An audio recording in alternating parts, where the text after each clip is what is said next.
Hey guys, what's up? Shaman here. Wanted to give a quick intro. Filmed a video with my friend Andrew. We did a few interviews to ask people about fuel prices, and then we did a quick interview with Tom Mitchell-Hill about fuel price track. Hope you enjoy. Absolutely astonishing, man. Do you think they're going to come down soon? Can't see it in it for a while. I guess you just got to make the most of it, like the vouchers and stuff you get at the moment. But what else you can say? It's big soup, like it's just expensive as fuck. That's all. Yeah. Do you think it's going to come down anytime soon? Nah, I don't think so, bro. Fuck the war. What do you miss about France? Food. Yeah? Yeah, Australian food is disgusting. I feel like it's a lot of money, but what do you do? Like if you have to spend it, you got to spend it. Well, actually makes no sense because only 20% of the world's oil comes through the Straits, so there isn't really a reason. I think as long as they can gouge, they're going to keep doing it. I'm glad that I wore my sluttiest possible shorts for this. So. Welcome, guys. We're here at Marcha Monday. This time we got a special interview. I know we've been talking about fuel prices. We've got Tom, the founder and creator of Czech Petrol website, which has gone viral recently for tracking all the petrol outages. Tom, what inspired you to make the site?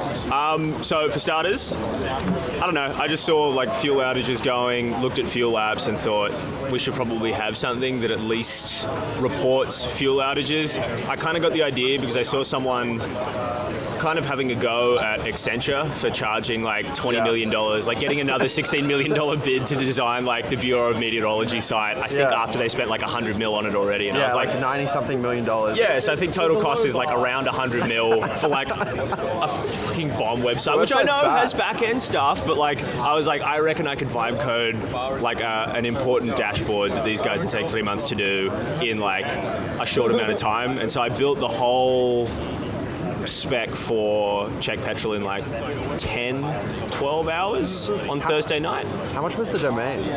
$20. Nice. So the domain, I think the domain was $18.90. It's a good one. And the Claude Max subscription, which is like $300 a month, but I use that for work anyway. So I think I've spent like out of pocket on this like entire thing so far $150, maybe $180. Did you have any experience coding or anything before whipping this up? I've never written a line of code in my life. So just all talking to Claude. What's your dream for czechpetrol.com? Everyone using it and everyone reporting outages. Every man, woman and child in the country making sure that, fuel data is up to date and accurate. When did you know? I know that you posted around like 1 p.m. or something, and I saw you messaged me beforehand like, hey, I'm going to post this, and I was like, yeah, it's going to rip. And then I remember at like 6 p.m. or something checking on it, and I was like, holy fuck, everyone on my timeline is talking about it. Yeah, when did it hit you and feel real? I was a little concerned because I was like still building it and being like, okay, like it's 80% done-ish. Yeah. I'm going to be putting it out like as soon as possible. And then like Senator Matt Canavan retweeted it, and I was like, uh-oh. I should, because at first I was just doing it as like, I don't know, I'll just throw something together, and then I realized I was like, oh shit, like no, this could actually be extremely useful, and I now, like that kind of made me feel like I had an obligation to do it right, and so I was kind of like, as I said, just doing it for the bit initially, and then once I saw people kind of pick it up, I was like, oh shit, there's nothing else really actually like reporting outages, like all of the other stuff is just running kind of like stale API and being like, oh yeah, the prices are here, but in terms of individual outages, total outages, like nothing was showing up anywhere publicly, and I was like, I have to make this decent. So it's something that I think Nikita talks about, where he's like, most people haven't felt like what product market fit feels like.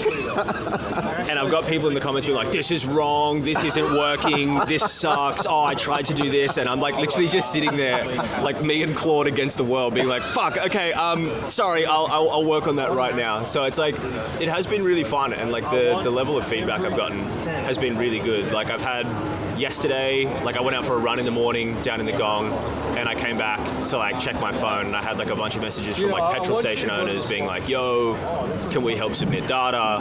How can we That's pretty cool. like actually get this direct to you? So now I'm like looking at potentially setting up like my own API or something of the sort. I'm like, oh shit, okay. So yeah, it's taken off like really quickly. It's still small, but like it's that's where all the value really is as well, is having like your own proprietary data. Yeah. That'd be pretty crazy if you have petrol station. How are they reaching out to you? literally on Twitter. So there have been, and like I just want to be like very, very clear that there are like inaccuracies with the data on the webpage. It is not perfect. Like I'm running a bunch of different like kind of staggered methodologies for how we're going to estimate fuel outages, where they are.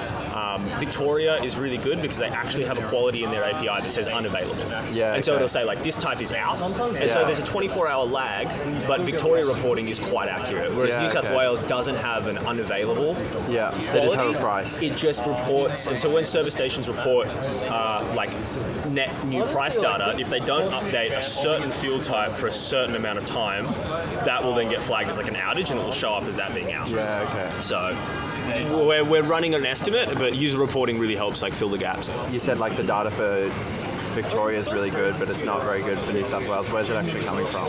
So it's coming from like an actual like API. So there's like basically a big thing that kind of projects data that anyone can tap into. And like this is the thing, like I very much want to build this. If someone wants to come along and make a better one, and they can, please do. Like I'm not I'm not trying to like just like like draw a line in the sand and be like this is my 7 secret herbs and spices. Like if there's engineers out there that want to do a better job or think they could, like A, get in contact with me, B, actually go make a better one. What's an API? That's a great question. Hamish, what's an API? What's an API? Well, and oh man, it's a way to get. Are we actually doing this? Oh, a little bit further away. Yeah. An API is a way to send and retrieve data between two servers, or for example, right now in New South Wales, there's just a whole load of data up in there that they have for all of the fuel. I'm getting nervous talking. I'm an engineer, and I'm being asked about APIs. It's like an interview. No, so New South Wales has a load of fuel data. They need a standardized way to be able to share it, and users to be able to retrieve it. And they decide on a shared schema. So like, hey, you can send in the postcode 2010 and retrieve a standard set of data back that you can then read and follow and pass and read. Epic. Yeah. God, I'm such an You engineer. jumped in and helped Tom sharpening up the Czech fuel. How did you two meet? So it's amazing. We're in this beautiful Twitter group chat that, Remain unnamed. remaining unnamed. But no, I was really inspired by the work that Tom was doing. I think there's a real situation unfolding, and I think, my mum was texting me all the time being like, hey, what is going on with this fuel situation? Yeah. And then it just became, we talked about it more and more. Tom had a great, demo. And from there, it was like, I was amazed at actually how well Tom had done. And I keep telling Tom, you've done a great job. Like, this is really good, dude. And Tom's like, no, it's not good. It's not good. I'm like, no, it's really, really good. I mean, aside from like, vanilla HTML and CSS, like converting that to like a standardized platform, since then, everything's been breezy. So a lot of good updates coming. Yeah, really excited. So do you think there's going to be lots of, I guess, work for engineers coming in and fixing up vibe-coded slop? Not to call Czech Petrol vibe-coded slop in the future. Like, do you see that as an opportunity?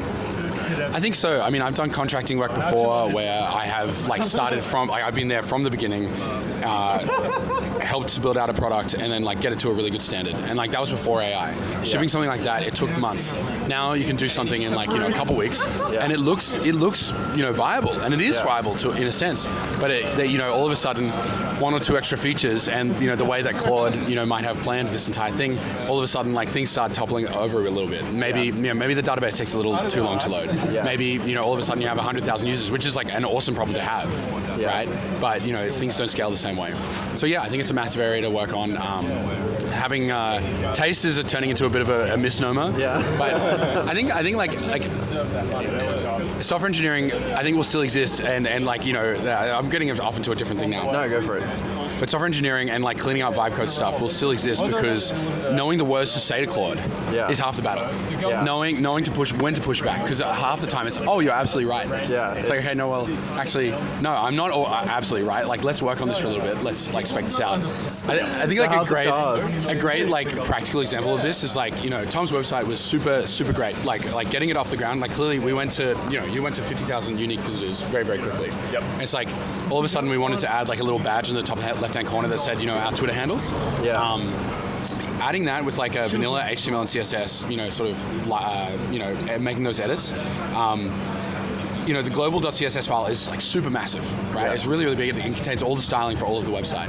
And all of a sudden, if you want to make a change just on one small bit, Claude being able to seek through that file, find the actual like layout for that particular like div, and then seek through global CSS and find the styling for that, that's like a massive change. Yeah. Whereas if you convert it to Astro and like, React and whatever, all of a sudden your component and your styling are like linked in the same place. And so it's like a very localized edit. It's actually one read for Claude to make. Yeah, and so if you think about that from like a context perspective, that is like a really like a surgical edit compared to like, let me seek all the way through and then find this one particular area.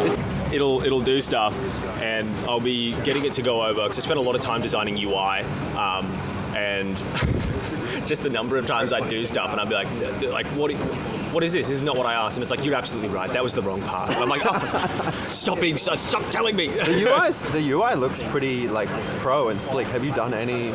Yeah, so I already because it looks like my passion is vibe coding, slot dashboards. But I already made like one for like dialing in stuff for airdrop farming in crypto. Yeah. And so I was creating a dashboard that aggregated all of the like protocols with active points programs, like way more niche than this. Like there'll probably be about 3 people that use it, and that's fine because I'm one of them, and I'm like, there's PMF for me. I'm the other one. Yeah, and that's good. I'm 33% of the user base. That's okay.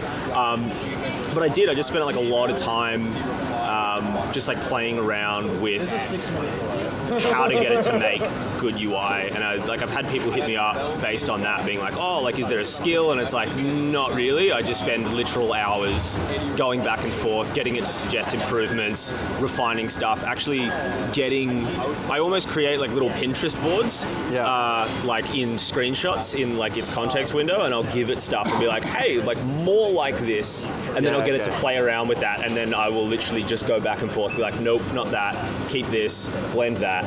So it's pretty painstaking, but I mean, compared to actually sitting down and writing the code by hand, it is, at least to me, a fair bit easier. As I said, I don't know how to code. So in general, what's your thoughts on the fuel crisis? Do you think... and this is something where I'm like, I think we're in a funny state where it's like there's a lot of different kinds of information flying around. I think that it will always be the government's job to, sit there, and I don't think this matters for who's in power. Like, it's their job to sit there and say like, hey, like, no, like, don't panic, it's okay. And I think it's a bit naive to swing too far on either side, being like, we're going to be out of fuel and fighting in the desert. Like, we're going to have to get Mel Gibson out here. I'm here for the Mad Max. And so I'm going it's to put like a giant bull bar on my Honda, get some guns. It's going to be sick. Exactly.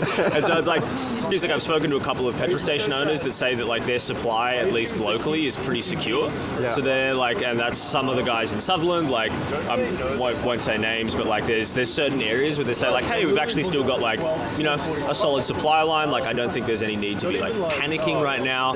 But then I speak to people who are a bit more zoomed out, who run companies that have to do with, like freight, shipping, those kind of things, and they are quite concerned about what this is going to look like in 6 weeks. And they're like, if we don't get the kind of supply, like I think they're potentially more forward-looking because they have aggregate business impact, and they're looking at it and thinking, fuck, if we don't have like actual security around these, like a certain amount of deliverable fuel coming in the next 6 weeks, we're going to have like serious fucking issues. It's completely different if you're on like the sell side versus the buy side as well. Because it's like, they're like, oh, we're going to have enough fuel to keep the lights on, and we're going to be able to keep selling enough. The price is going to go up, but like our petrol station is going to keep making money no matter what. Versus if you you need like to ship carrots across the country, and then it suddenly becomes not feasible to do so. It's a bit of a different story. It's a very different story.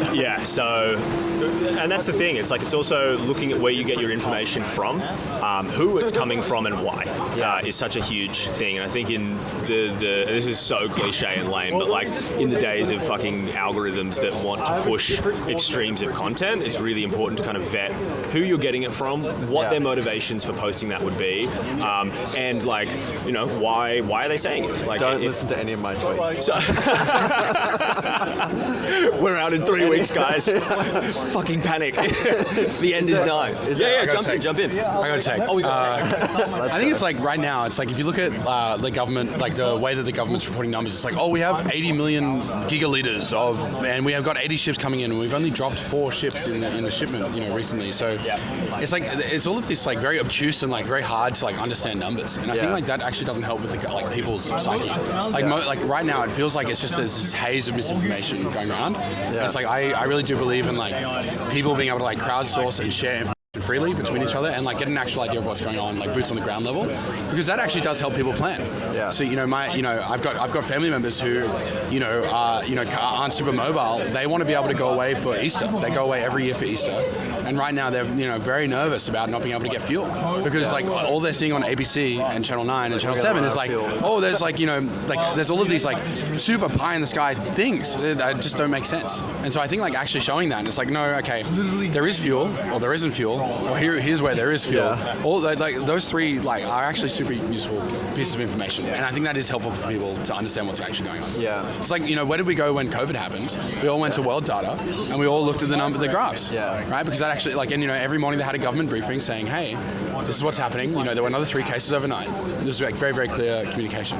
I think that is like, hopefully we don't get to that stage, but I think that's like what I want Czech Petrol to be. And I will say, like, again, not to sling criticism, but I do think that like current government saying like, oh, it's a demand issue, not a supply issue, is pretty brain dead. So it's like, no, I think it might actually quantify as a supply issue. Like, we're actually not getting boats that drop off our fuel. I don't know if that, like, I don't know how we're defining the term supply and demand anymore, but I think that classifies as a supply issue. I can win the argument if I get to define the terms. Do you have any advice for anyone, first you, Tom, anyone vibe coding a website or a dashboard, and then we'll pass over to Hamish for some advice, maybe from an engineering someone who knows what they're doing. Vibe coding advice would be just do it.